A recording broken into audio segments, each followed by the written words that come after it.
Good morning, everybody, and happy game day. We open up our final Big 12 conference slate. You heard it right, our final Big 12 conference slate before we go into the SEC on the road, big noon kickoff against one of the newest members of the Big 12, Cincinnati. One of those teams that we probably should have invited nearly a decade ago to ensure Big 12 long-term sustainability and long-term stability. But that is then, this is now. OU for us, we're walking into this game undefeated. You're looking at a very, very ideal schedule ahead of Texas in a couple weeks and sitting in a pretty good position at this point. You look dominant even against scrubs and are undefeated coming out of non-conference play. For Cincinnati, you're licking your wounds and you're trying to figure out what all went on last week against Miami of Ohio, especially as walking into opening a Big 12 conference play, you want to prove something. You're one of the newest teams. You're one of the few teams in the Big 12 that have made it into the playoff. And despite a historically bad loss against Miami, you want to prove that you're one of the big dogs, or I guess in their case, big cats in the Big 12 as OU and Texas leave. They want to take full advantage of that, especially with even more teams entering next year. So let's look a little bit at offense and defense of Cincinnati and a little couple more keys to the game. So Cincinnati, despite losing to Miami of Ohio last week, is no slouch. And in my opinion, will be one of the better Big 12 teams this year. I know that's not a high bar because the Big 12 is like down this year, but we're still facing a much better team than we thought we were going to. And the Big 12 versus nationally, they are very neck and neck with us offensively. They do get first downs. Their mentality is very much a run first, pass second type of team. They do have some studs at key offensive positions, including Xavier Henderson, Braden Smith, Corey Kiner, and Ryan Montgomery. For Cincinnati, they're going to be very, very dependent on making plays by the OU, by basically the play breaking down and using Emory's legs. We'll delve a little bit in a moment with Emory, but he's not a good passing quarterback, so they are going to have to rely on him breaking down, where we have a little bit of trouble with mobile quarterbacks.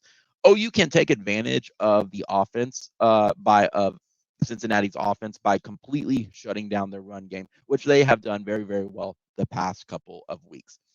With Danny Stutzman is going to be obviously our go-to guy for this. They're also going to try to extend plays by or extend drives by baiting us into penalties.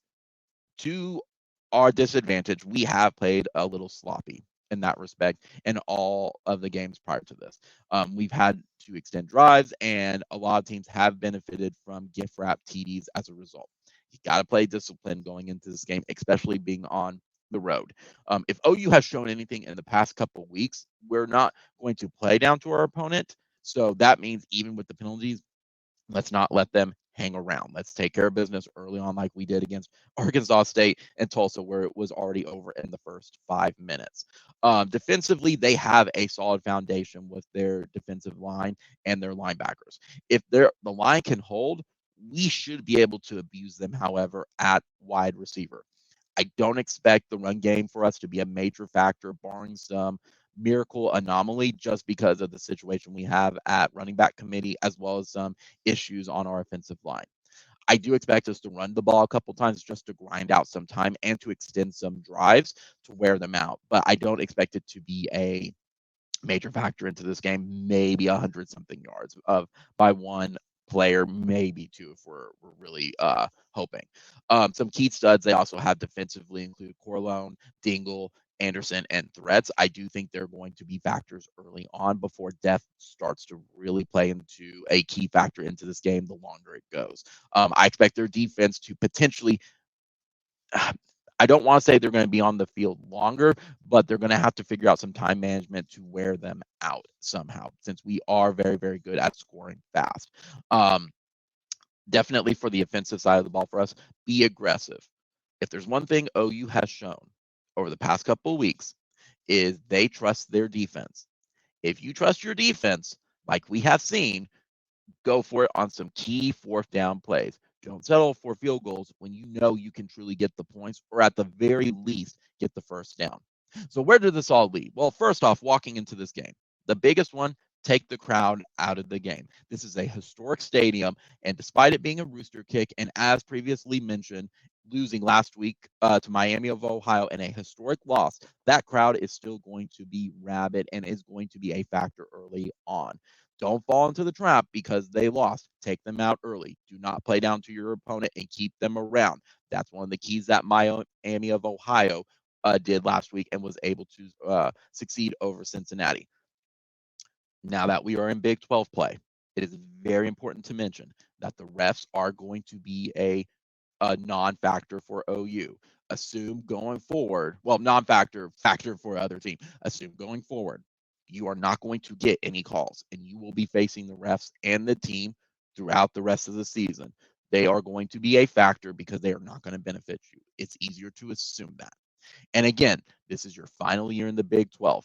Every team is going to be a huge factor. Every team is going to give you their all and consider you their Super Bowl. We're going to see some surprises from Cincinnati. They are going to score and find the red zone. They may not have a vendetta against us, but they do have the ability to score and get ahead if we don't take them seriously. Finally, going into just completely walking to this game, you only have this game left before you really have to start deciding who is going to be OU's core guys and who's going to be on the bench and who is going to be redshirting. Who are there going to be those starters and who is going to be the anchors for this team? We already know Danny Stutzman is the anchor on the defensive side of the ball. He is our leader. Who's going to be that for offense? Who knows? Right now, we've seen that the wide receivers, ironically, are the key core area that we don't have to worry about versus the run game where we thought we were going to. But this is the last game that you can really experiment with that before we really have to figure out who's our best guys and who to get on the field at that point. Just a couple other notes about Cincinnati. Again, drove it home, but it's an important factor to mention. Just because Cincinnati lost to Miami of Ohio does not mean you should be overlooking anything, but you should have some key takeaways from that game.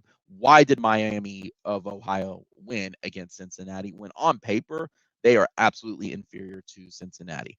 And the story lies with Cincinnati's quarterback. Emory is a very, very weak quarterback. He cannot sling it well. I think his completion percentage is somewhere around 62%.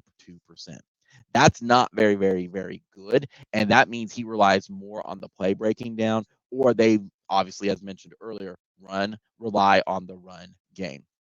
Cincinnati only averages approximately about 286 yards per game. By no means is this bad, but you're really starting to get into the mid-range area of we can put up yardage, but we're not necessarily putting up points on the board.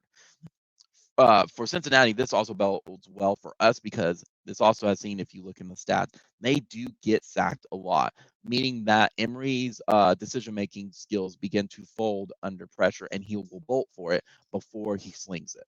If we can get pressure on him from it on the defense, we could force this game and into a one-dimensional offense when we shut down the run game.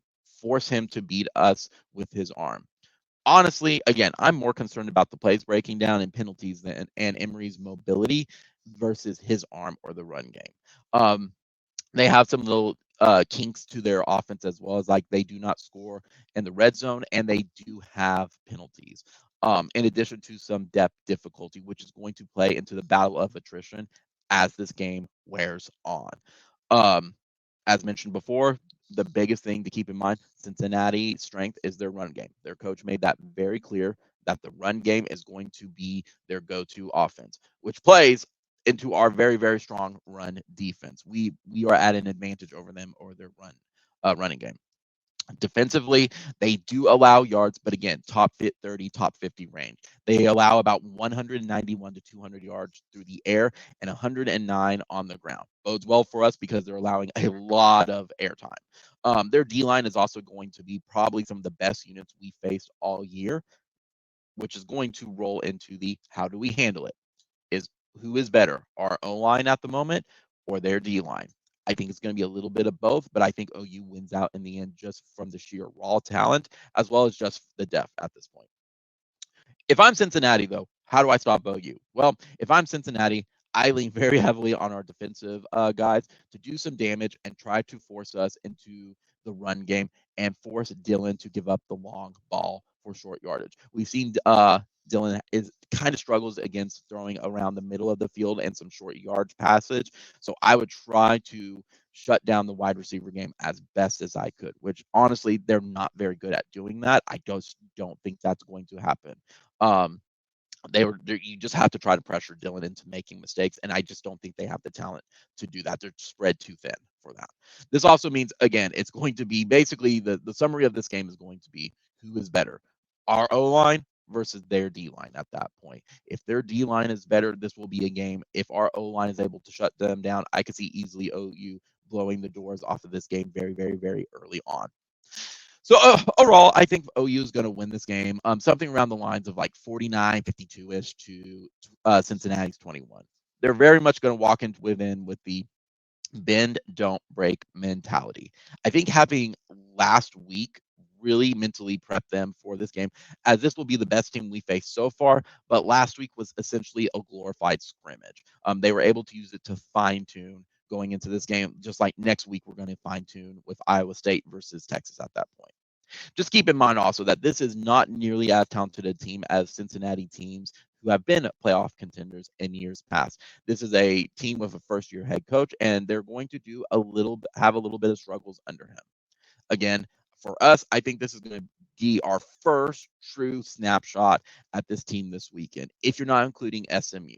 I think SMU is still a little bit early in the season to really get a complete picture of who this team is going to be the rest of the season. I do think we cover the spread, but if it's something that it doesn't, it's going to be probably some garbage time touchdowns or something where it's going to be reflecting that the score was not nearly as close as it could have been at that point. But for OU, if you do win this game, this should put us in the driver's seat to be undefeated going into the Red River Shootout in 2 weeks. And I think as well, this is going to be a confidence builder. You don't have the same mentality like last year where you walk in 3-0 and the wheels begin to fall off. I think if you win this game, you're more likely to like get one step closer to bowl eligibility. You're one step closer to that end of the year trip in Dallas, and you're just one step closer of showing like this year is completely different than last year. They don't buy into we can't win these games like Nebraska, for example, is currently having. But that's all I got, guys. I don't know when this video will upload because I'm actually re-recording 2 videos that have been stuck in the processing queue for like almost 2 weeks. SMU post game and then Tulsa. I think there's something wrong with some of the video footage that I got from the game that's holding that processing up. So what I did is I'm going to go in and delete them and get those games re-recorded and uploaded at the same time. Priority obviously is this game because this is this week, but the other 2 will upload maybe throughout the rest of the day at this point. But that's all I got, guys. Again, comment, rate, subscribe, like, hit the bell so you know when I go live or upload a video. Be sure to tell friends about the channel. Again, the more people that visit the channel, the more that encourages me to put out quality content. Be sure to watch some of the older videos as well, guys. They're great background noise. And hey, as those numbers go up, the more the word about the channel spreads. I'll see everybody in the post game with Cincinnati. So Boomer Sooner, guys. Only one Oklahoma. Let's bring home a W.